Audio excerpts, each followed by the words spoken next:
Hello, YouTubers, and welcome to Level-Headed News. This is your host, Brenda. I have 7 articles in this episode for you, and the URLs are in the description of the video for your convenience.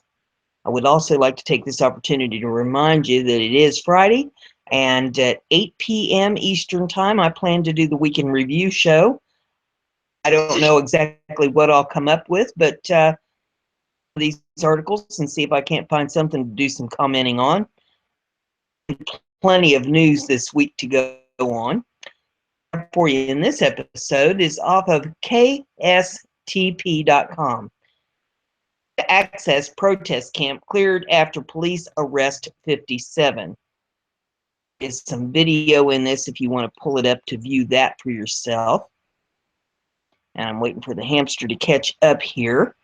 That for me a little bit.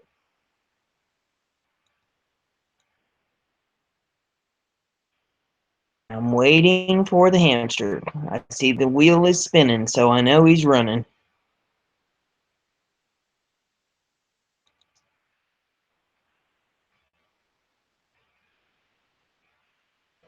And he's taking his time, apparently. Come on, fella.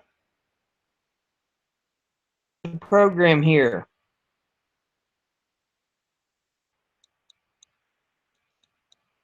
Law enforcement officials in North Dakota say the Oseti-Sakowin pipeline opponent camp officially cleared just after 2 p.m. on Thursday. Police in full riot gear began arresting Dakota Access Pipeline opponents who remained in the camp in North Dakota on Thursday in defiance of KSTP's Matt reports 57 arrests have been made since Wednesday. Those arrested were placed in plastic restraints and taken to Morton County Jail. Some pictures in this if you want to view those. Some tweets. It says most left peacefully Wednesday, closed the camp on Army Corps of Engineers land in advance of spring flooding to go.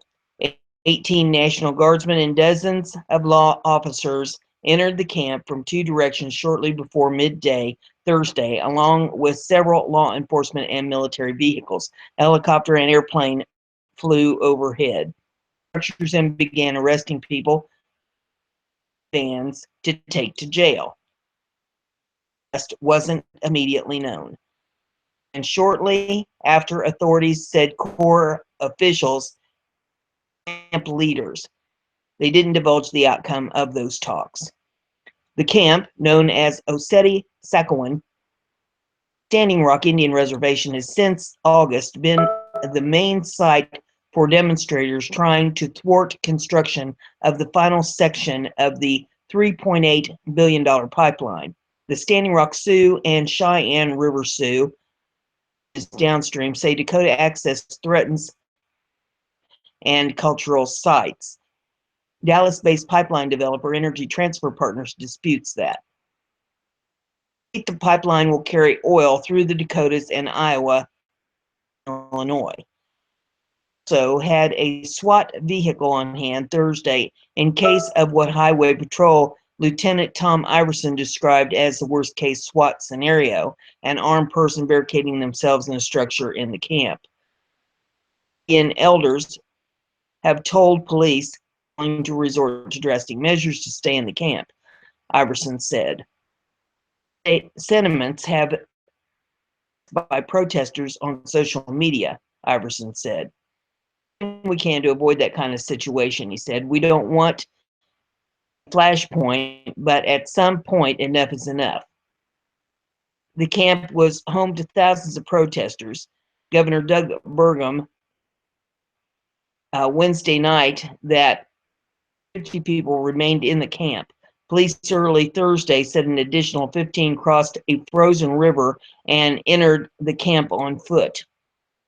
Moved in, Burgum had said those remaining at the camp still had a chance to leave without facing charges. The state sent a bus to the site at midday to transport anyone to Bismarck, where officials were doling out along with hotel and bus vouchers. Colonel John Henderson has said the taxpayer-funded cleanup of the site could take about a month and cost as much as $1.2 million. That the protesters need to leave the site before the spring melt floods spreads debris from camp downriver. Protesters burned some wooden structures on the site in what they described as a leaving ceremony. Authorities said about 20 fires were set. A boy and a 17-year-old girl were taken to hospitals to be treated for burns. Shortly before the 2 p.m. deadline to leave, about 150 people marched out of the soggy camp, singing as they walked down a highway carrying an American flag hung upside down. The article that I have for you is off of thegatewaypundit.com.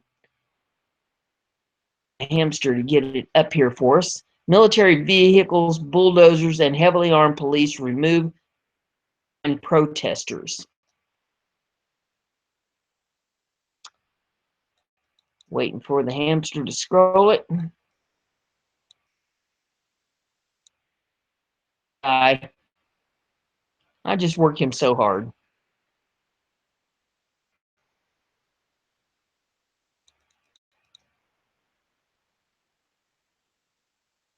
On Thursday, military vehicles, bulldozers, and heavily armed police showed up to remove protesters who were blocking construction of the Dakota Access Pipeline. RT reports that roughly 100 protesters remained in the camp on Wednesday after they defied orders from the North Dakota governor to evacuate. Push the Dakota Access Pipeline project forward after being stalled for months. The move is expected to help create jobs and help stimulate the American economy.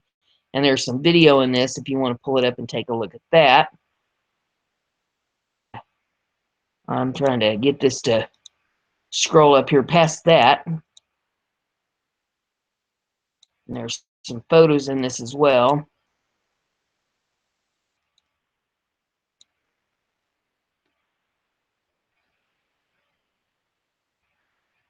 Tweets from Unicorn Ride in it. Keeping up with any of that online with the it's been putting out.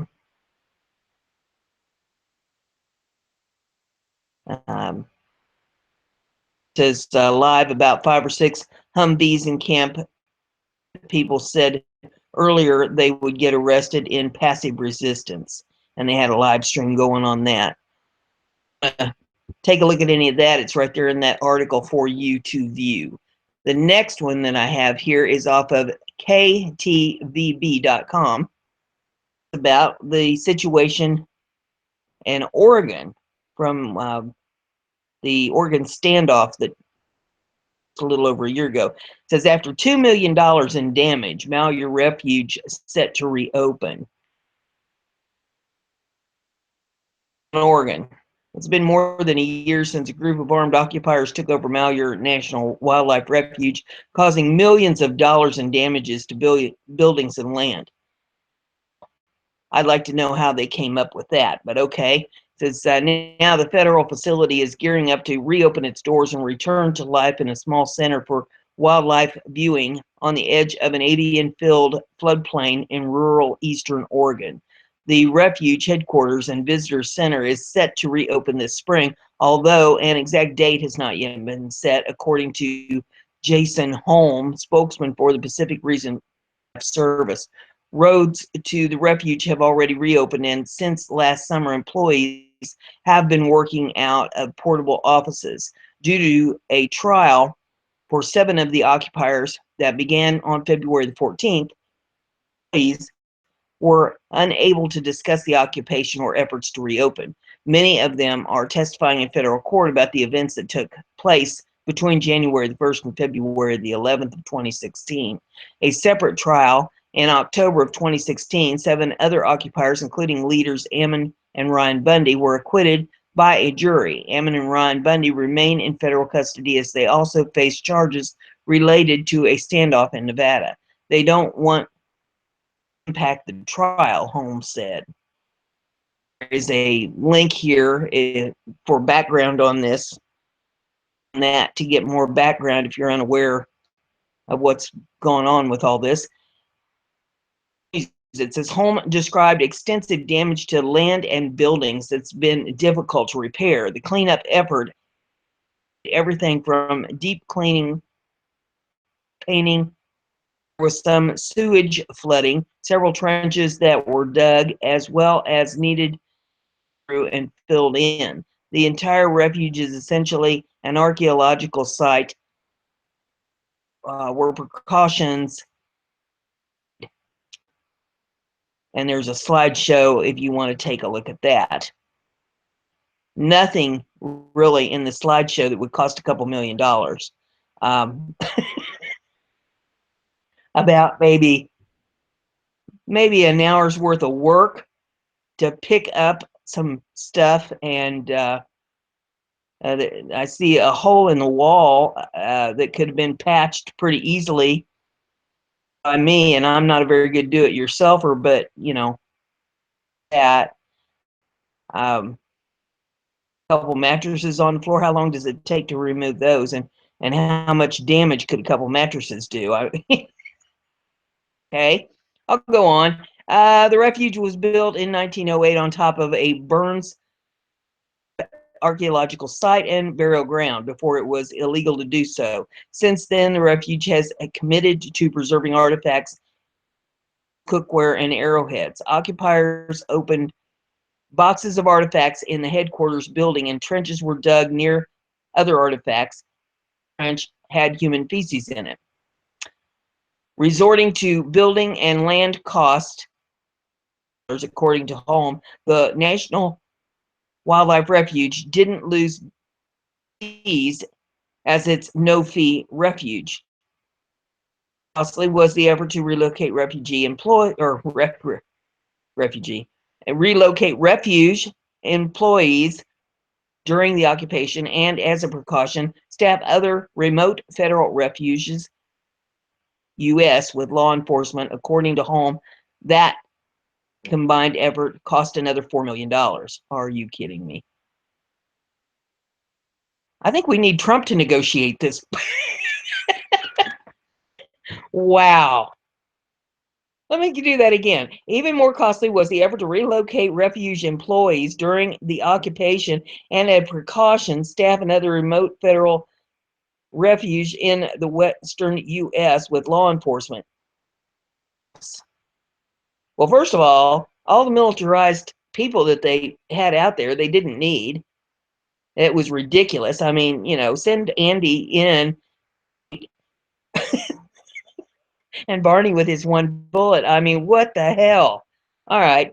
Despite threats to charge occupiers for some of those costs,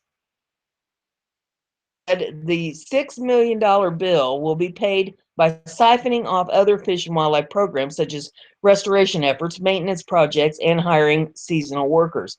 The cost to buildings, land, and employees is not the only damage the occupiers caused at the refuge. A critical effort to curb Asian carp infestation at the Malheur Lake was put on hold during the occupation, setting the project back years. Workers have been rounding up carp, aggressive fish first introduced in the 1920s, from eating food for migratory birds and dirtying the water. The initial catch in 2014 shows hundreds of muscular fish wreathing in nets and being carted off in industrial equipment. Ambitious carp removal. One female can lay up to 2 million eggs at a time. The season when you get the carp out of there tends to be in cold weather, Holmes said. Because the occupation took place during the planned carp removal time, it will probably be a few years before the refuge has a level of carp they would have had in the winter of 2016. 5 of the 16 employees who worked at the refuge at the time of the occupation have chosen to leave for other work. It was because of the occupation necessarily, but he admitted the ordeal has been difficult for them. They are introverted biologists, Holmes said. I know the folks that are back are relieved to be back. They are members of the community and tied in very closely to the community. Well, as I recall, nobody told these people that they couldn't go to work at the refuge. So, not to go to work at the refuge just because of the occupation. It seemed to them they could have gone out there and worked with the carp or whatever. My big question would be, what are they doing with the carp? They've got them in nets and they're hauling them off to where?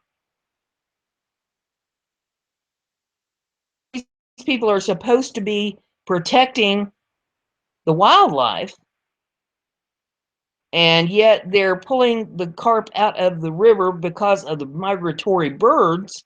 But what are they doing with the carp? There are people that eat carp.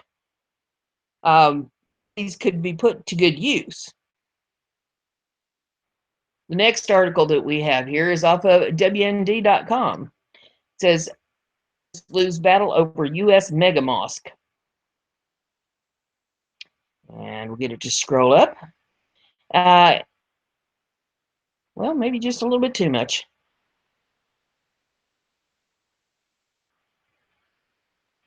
And trying to get it to cooperate. Okay. In the end, the Iraqi Christians of Sterling Heights, Michigan, say they felt abandoned and left vulnerable by their government. It didn't matter that they had escaped genocide in the Middle East. They had 180 people at the city council meeting Tuesday to voice their concerns about a large mosque being proposed in the middle of their neighborhood. It didn't matter, they say, that Donald Trump is their new president or that Jeff Sessions is the new attorney general. Muslims won. The city on Tuesday night agreed to a settlement with the Muslim group, the mega mosque on 15 Mile at Mound Road, residential area, or I'm sorry, in the heart of a residential area filled with Christians who escaped Muslim persecution. The nearly 200 people who packed City Hall in protest of the mosque were limited by C. Taylor to speaking time. There were people crying, complaining about not being given enough time to speak, said Nathrin Anawiya, spokeswoman for approximately 50,000 Chaldean and Assyrian Christians living in the area. The mayor was literally acting like a dictator in their statements. As soon as they said something about the persecution their family experienced from Muslims in Iraq, he would shut them down.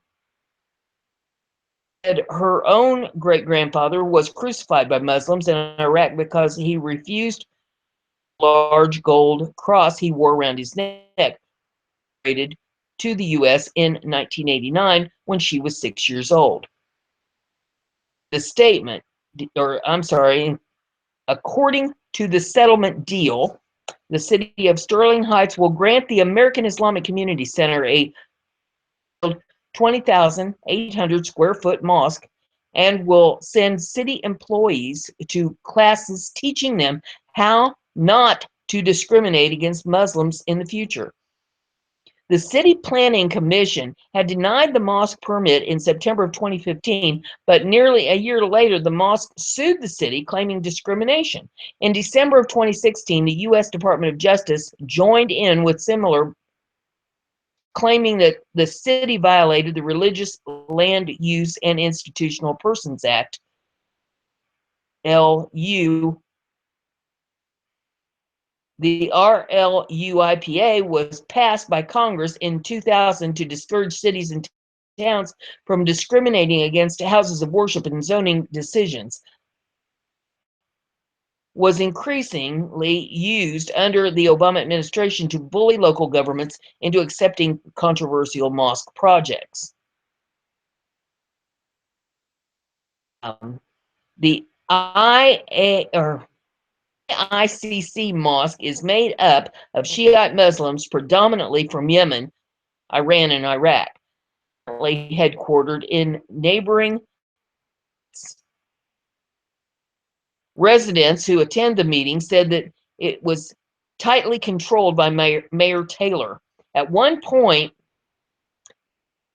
cleared the chamber of all people opposed to the mosque, ordering um, ordering 2 police officers to escort them out. The council then voted unanimously to approve federal government's consent order accusing the city of being discriminatory against Muslims. And others opposed to the mosque were to the last minute that the new Attorney General Jeff Sessions would set up or try this again, would step in. I see it. My mouth doesn't go that direction. I don't know. And dismiss the DOJ lawsuit against the city. Sessions has only been seated less than 2 weeks, and then the few attorneys he has been able to hire would have likely not been up to speed on the case, legal analysts told WND. Barbara McQuaid, the U.S. Attorney for the Eastern District of Michigan and an Obama appointee, led the investigation into the city's handling of the mosque project, and she remains in her post under Trump. At a news conference Wednesday morning, saying it made her very proud. I grew up in Sterling Heights, and I'm very proud to announce this settlement, McQuaid said of the DOJ lawsuit. Not mean that some groups are welcome and others are not. The mosque site would begin as early as summer. And we said the Iraqi Christians, try this, the Iraqi Christians are a tight-knit community with a history of escaping genocide at the hands of Muslims in the Middle East, and the city should have listened to their concerns. They didn't even want to discuss it. Already made up. Mayor Taylor really didn't even want to hear the people out, she said. Voiced concerns about the future persecution, he cut them off and called them out of order. She said her people are concerned that Shiite mosques funded by Iran. Why would you build a mosque when you don't have a large population of Shiites in Sterling Heights? They're wanting to bring in people from other areas, and Wena said. You're talking about a city that doesn't blink at spending $1 million on a playground, but they don't want to spend $350,000 on defending this lawsuit. There were complaints, tears, and shouts of betrayal as the citizens were ushered out of the meeting chamber. Assistant Deputy Attorney Wheeler, one of the DOJ attorneys appointed by Trump, was involved in the settlement deal, but it's not known to what extent. The DOJ did not return calls and emails from WND seeking comment. We ended on January the 21st, at which point, well, it jumped on me. Okay. The settlement was already into the advanced stages of negotiation. These types of cases go into a protracted back and forth negotiation, said attorney familiar with the UIPA case on a national level. I don't think the city ever really intended to fight this. They just went immediately into the settlement mode after DOJ filed suit, said attorney Karen Lugo, author of the new book, Mosque in America. The settlement was likely well developed by the time Mr. Wheeler was appointed, and it's basically a done deal. Lugo watched video of the meeting and said it appeared the mayor had little patience for citizen concerns about traffic, parking, noise, and other issues. This was kind of stunning. It was a hearing. It was a sham. Or try this again. It wasn't a hearing. It was a sham. It was clear from the beginning with the attorney's presentation that this was just going to be a matter of enduring everybody's 2 minutes, she said. Only one councilman spoke, giving a lengthy monologue about Thomas Jefferson. Lugo said local residents have a right to express their concerns, especially when this apparently insurance-driven settlement overrode their planning commission. Voted to overturn that without considering some very critical concerns presented by the planning commission. I think that the city issued the following statement. Over the past several months, the American Islamic Center, called the AICC, and city have been engaged in facilitation in bridging the gap between Planning Commission land use concerns and those issues raised by the AICC in the lawsuit. Because of that process, the AICC and the city have reached compromising settlement. As part of the settlement, the issues parking, traffic, and overall size of the dome and the spires initially raised by the Planning Commission have been addressed. The settlement ends separate litigation with both the AICC and the DOJ while addressing the land use concerns raised by our Planning Commission, said Sterling Heights Mayor Michael C. Taylor. Suits at this time is in the best interest of all the residents of Sterling Heights and allows both the city and the AICC to move forward. The city's 2030 visioning statement, Sterling Heights is a vibrant community for residents and business that is safe and active, progressive and distinctive. Inclusive continues to be a guide principle for the city. Sterling Heights is a community that has to welcome all faiths, Mayor Taylor said. The addition of the mosque is a place of worship to the wide variety of places to worship across the city, including numerous churches, two other previously existing mosques, Sikh temple, a Buddhist temple, and a Shri Swaminarayan mandir. Anawia said the city has not heard the last from the Chaldean and Assyrian Christians. The Christians from Iraq lost everything. So when there's a mosque placed right in the heart of their community, it's not going to stop. There's going to be a lot of hostility. It is creating a tension there, Anawia said. It's already starting off that way, so I didn't see it being good on any terms possible. Happened last night, she said. They know how we feel about it and how we protested it. Everyone should know the Christians of Iraq are the most warm and friendly people, and everyone has taken advantage of that. The Sunni Muslims, the Shiite Muslims, and the Kurdish Muslims, and we ended up in the middle of a genocide. 50-year-old resident and taxpayer Sterling Heights said Wednesday that he was still in shock at how little respect he and other residents were given when they spoke to the council on Tuesday. I'm still overwhelmed by it, he said. You know, a word keeps staying in my mind since last night. Tyranny. What we witnessed was a tyrannical effort to shut down the good people of Sterling Heights, various agenda to move forward. He said the mayor twice emptied the council chambers of all people against the mosque. One young woman had to be removed. She got hysterical. I saw this for myself. These people are literally shaken by the possibility that the whole reason they left Iraq was the threat of death from Muslim groups, Mitchell said, and to bring that right to their front door. One woman said they came to America to get away from that. They have an ideology, but the people in control don't understand the threat. People said the mosque ordeal has been a wake-up call, and he and others need to be more supportive of the local Chaldean Christian community. It's made me more determined to help take care of the people I care about in my community, he said. The coalition of like-minded residents, Chaldean immigrants, and native-born Americans are starting to work closer together. A lawsuit against the city is being considered. I think that's being worked on right now, Mitchell said. Not only did the city fail to announce the agenda for Tuesday's meeting in the local newspaper, but the way the meeting itself was handled seemed questionable, he said.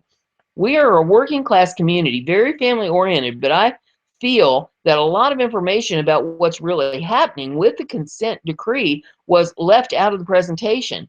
The big thing for me last night was that the mayor shutting everybody down at every opportunity and literally clearing the room because they didn't like people getting passionate. Unruly, he said. They were then being purposely unruly. There was no compassion for the constituents in Sterling Heights last night. None.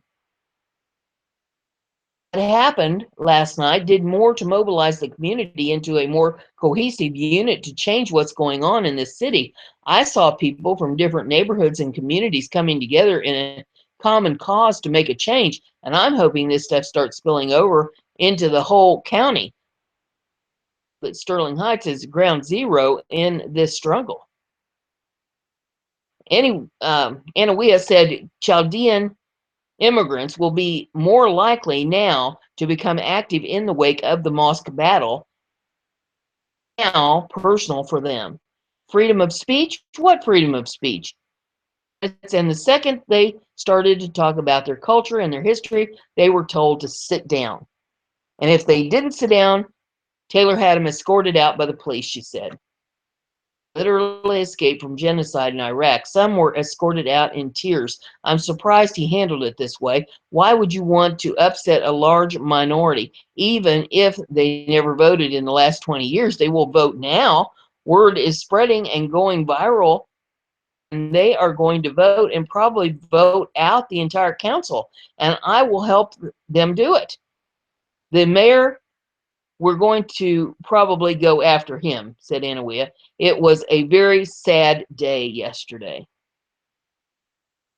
The article that I have is off of westernjournalism.com, and it says, advocates ponder next steps after Phoenix votes down sanctuary city measure.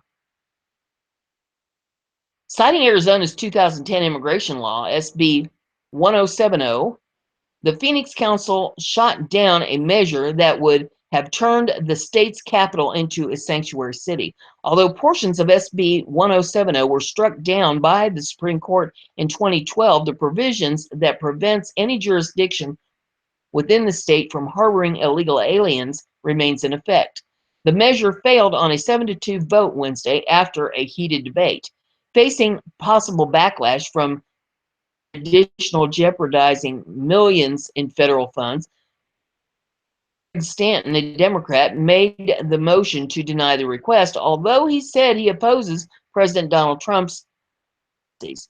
We must respect the Supreme Court's unanimous decision and the rule of law, and I will not ask Phoenix police officers to knowingly violate the law, Stanton said. It was brought before the city council by Phoenix residents Rick Robinson in direct response to Trump's executive order allowing immigration officers or officials to begin pursuing deportations in earnest. According to Robinson, the motion would have forced city officials to get off the fence and determine how they wish to proceed in light of the new administration. The police department will know how to pursue their duties, he said. While both Stanton and the city council refused to support the petition on the basis of possible workarounds during the upcoming executive session. On Sunday, Stanton said Phoenix would explore a legal challenge to 70, even though it is unlikely to succeed, given that the Supreme Court already weighed in on the law. We're at least going to look at all of our legal options, the mayor said. Wednesday drew a wide range of residents with various points of view, and they were not shy about sharing. Voicing her opinion to the city council, Phoenix resident Maria Castro condemned the effort to deport illegal aliens. We cannot allow this to continue to happen, she said. Deportations are happening every day. You are leaving orphans at home every single day. Another Phoenix resident, Tim Rafferty, explained that as a nation of laws, the United States must enforce its immigration policies. We must be living in the twilight zone, said Rafferty. This is the United States of America. We were built on laws. This isn't about being mean or being hateful. It's about our immigration law. Vote supporters of the Sanctuary City initiatives began condemning the council members and shouting, "Shame on you." The Sanctuary City push came in the wake of deportation of Guadalupe Garcia de Reyes, a 35-year-old woman who had been living in the country illegally since the age of 14. Garcia was detained by ICE in 2008 after committing Social Security fraud, a serious federal offense. Deportation was not ordered by immigration judge until 2013. Since then, her deportation was deferred due to lax enforcement policies under former President Barack Obama. She was set free and only required to periodically meet with immigration officials. Stanton described the deportation of DeRios as a travesty and has refused to allow Phoenix law enforcement federal officials in more aggressive deportation practices. The next article that I have for you is off of 100% fedup.com. Outrage over New York City food carts serving fat people only. The self-segregation trend continues. The trend of self-segregation by Black students is ridiculous, but it really what you would expect from young people who grew up in the Obama era. The past 8 years have been full of racial division that only get worse under Obama. Martin Luther King is probably rolling over in his grave. The blacks before these spoiled kids who fought for desegregation wouldn't believe what's going on in 2017. We now have Black students who want to self-segregate in their dorms, and we even have the University of Michigan students asking for a no whites allowed space on campus. Here's why the new $10 million U of M Black Student Center being built in the center of the campus is just not enough for these Black college kids, because we want a space solely dedicated to community organizing and social justice work specifically for people of color. And it says, read more on this insanity below. Well, we'll keep going. Black people only food carts on the streets of the Bronx. A makeshift Black people only food cart caused plenty of Thursday in the Bronx, outraging onlookers who called the stunt racist. A man and a woman set up the cart around 9 a.m. outside the Bronx Supreme Court, advertising their free donuts and juice on styrofoam plates. Their 3 handmade signs read, "Free food for Black people." Passers-by weren't amused. "Are you kidding me? If I did something like that, it would be considered hate," railed one woman who was repeatedly denied any grub when she confronted the duo. A young man running the cart also refused to serve a Post reporter, and the woman insisted the cart was not restricted to just African Americans. "Mexican people are Black," she offered. The pair closed up shop around 10:30 a.m. via NPD.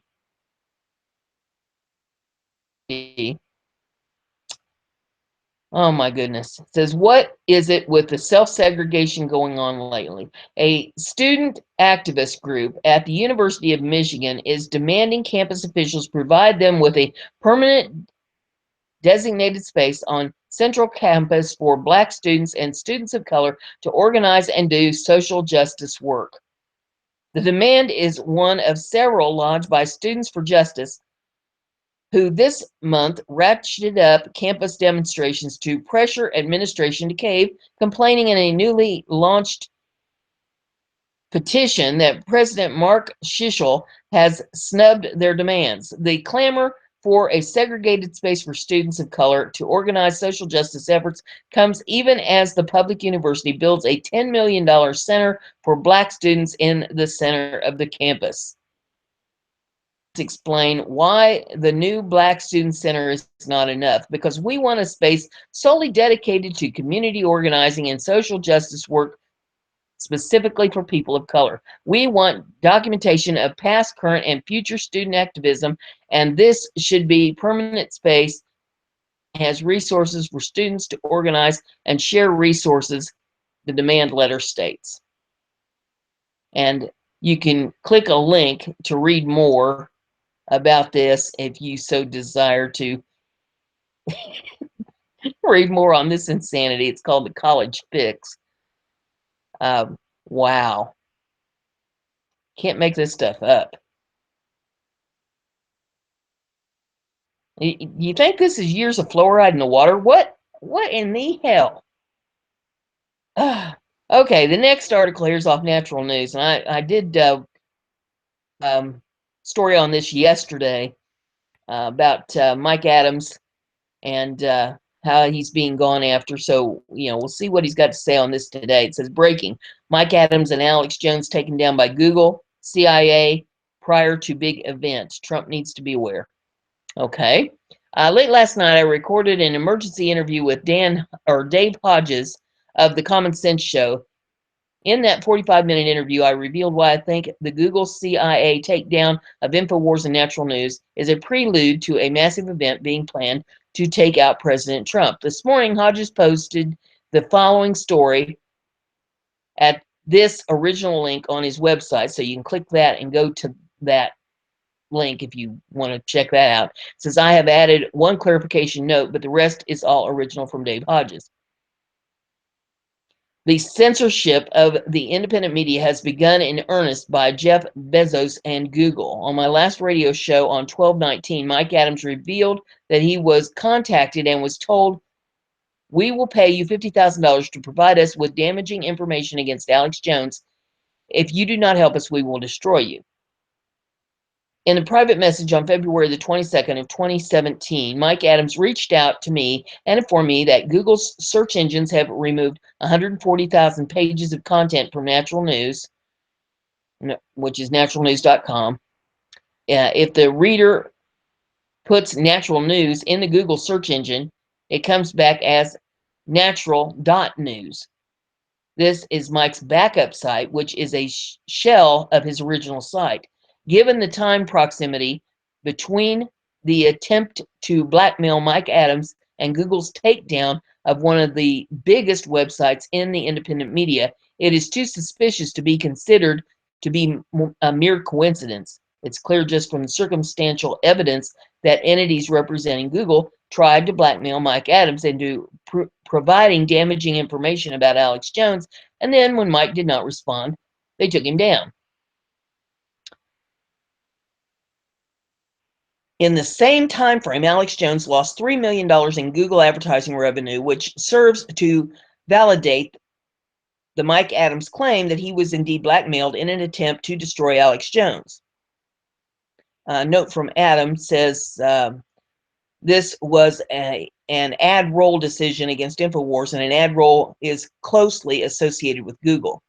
Please notice that I have chosen my words very carefully. I'm not saying that Google itself or Bezos himself are directly responsible for these actions against Jones and Adams. Beyond the censorship, I said entities representing Google interests are responsible for what will follow this round of censorship. Now, this does not take Bezos off the hook, as the buck stops with him. I know you're saying, Dave, get to the point. I recently published information that showed that Google's owner, and now the owner of the WashingtonPost.com,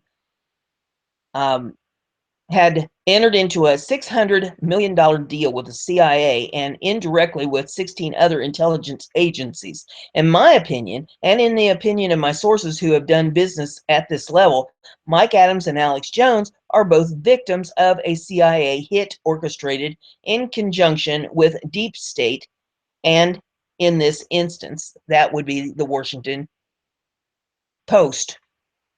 Why would the CIA and the Washington Post target Adams and Jones?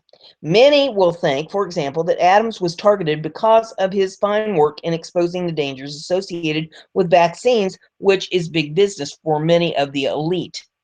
Example is Bill Gates. However, Mike has been exposing this information for years without suffering these kinds of illegal intimidation and antitrust actions by Google. What do Alex and Mike have in common that would cause these people to act with such reckless abandon? The answer can be summed up in one word: Pizzagate. One must consider the fact that both Alex Jones and Mike Adams have been among the leaders exposing Pizzagate and linking this heinous criminal enterprise with very prominent people. Names are beginning to be named, and no doubt Mike Adams and Alex Jones would be among the first to strike blows in this arena by naming prominent politicians. We fully know that we are days and weeks away from these revelations. The Common Sense Show is beginning to receive names of the participants. What has happened to Mike and Alex is damage control, a killing of the messenger. The criminal left is desperate. There is no false flag that these animals will not engage in. Another related motive. In my recent interview with Mike on the 23rd of February, he suggested that this is also a silencing of the independent media prior to a very big event. This will likely be an event that the deep state cannot allow any opposition to if they are to hoodwink the public. Please keep in mind that the Trump Sessions forces are closing in on Pizzagate organizers and participants. The left is desperate to continue with this investigation. The only way to stop this bulldog of justice is to do to him what was done to JFK. Mike Adams, myself, and my best source believe that an assassination attempt is coming. It cannot be allowed to be questioning the official narratives. In 1963, when JFK was murdered, there was no independent media around to question the official lies coming out of the Warren Commission.